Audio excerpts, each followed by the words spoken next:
క్రీస్తునందున్న ప్రియులకు ప్రేమతో వందనాలు తెలియజేయుచున్నాను. ఫిబ్రవరి నెల 23వ తేదీ 2025.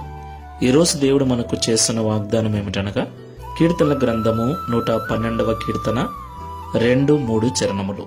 యథార్థవంతుల వంశపు వారు దీవింపబడుదురు, కలిమియు సంపదయు వాని ఇంట నుండును, వాని నీతి నిత్యము నిలుచును. ఆమేన్. నా ప్రేమైన సహోదరి సహోదరులారా, కలిమి కలిగి జీవించాలని, ఇంటి నిండా సంపదలతో తొలతూగాలని ఎవరికి మాత్రం ఉండదు చెప్పండి.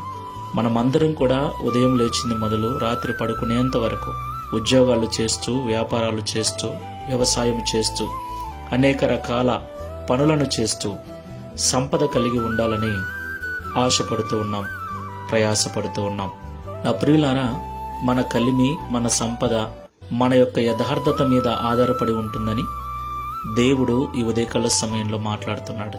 మనము పని చేసినా, వ్యవసాయం చేసినా, వ్యాపారము చేసినా, ఏ పని చేసినా కూడా యథార్థమైన జీవితం కలిగి చేస్తే ఆ యథార్థత మనకు నీతితో కూడిన కలిమిని, నీతితో కూడిన సంపదను అనుగ్రహిస్తుంది. కాబట్టి యథార్థమైన జీవితం కలిగి ఈ లోకంలో మనం జీవించాలి. దేవుణ్ణి ఆశ్రయించిన మనకు యథార్థత చాలా అవసరం. యథార్థవంతుల ప్రార్థన ఆయనకు అంగీకారమైనది. యథార్థవంతుల కష్టాన్ని ఆయన వ్యర్థము చేయడు. కాబట్టి అబద్ధాలను మానివేయండి, నటనా జీవితాన్ని మానుకొనండి, యథార్థమైన జీవితంతో జీవించండి, కష్టపడండి. దేవుడు మీ ప్రయాసను వ్యర్థము చేయక మీ ఫలమును నిత్యము నిలిచే విధంగా ఆశీర్వదిస్తాడు. ప్రార్థన చేసుకుందాం. పరిశుద్ధుడా, ప్రేమ కలిగిన యేసయ్య, మీకు స్తోత్రాలు చెల్లిస్తూ ఉన్నాం.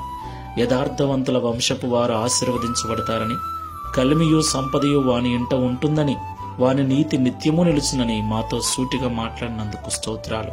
నిజమే తండ్రి, ఎంతో కష్టపడుతున్నాం, ప్రయాసపడుతున్నాం, కానీ ఇంటిలో ఏమీ మిగలటం లేదు. చివరికి అప్పుల బారిన పడుతూ ఉన్నాం. దీనికి కారణం మాలో యథార్థత లేకపోవడమేనని మాతో మాట్లాడారు. యథార్థవంతులుగా ఉంటే మేము ఆశీర్వదించబడటంతో పాటు మా వంశపు వారు కూడా దీవించబడతారని మాతో మాట్లాడారు. మా నీతి నిత్యము నిలుస్తుందని మాట్లాడారు. ప్రియ తండ్రి, ప్రార్థనలో ఏకీభిస్తున్న మేమందరము కూడా యథార్థమైన హృదయముతో ప్రయాసపడుటకు, యథార్థమైన హృదయముతో జీవించుటకు సహాయం చేయమని, తద్వారా ఈ దిన వాగ్దానమును మా అందరి జీవితాన్ని నెరవేర్చి మీ నామమును మహింపరచుకున్నామని యేసు నామములో ప్రార్థిస్తున్నాము తండ్రి. ఆమేన్. Praise the lord. God bless you.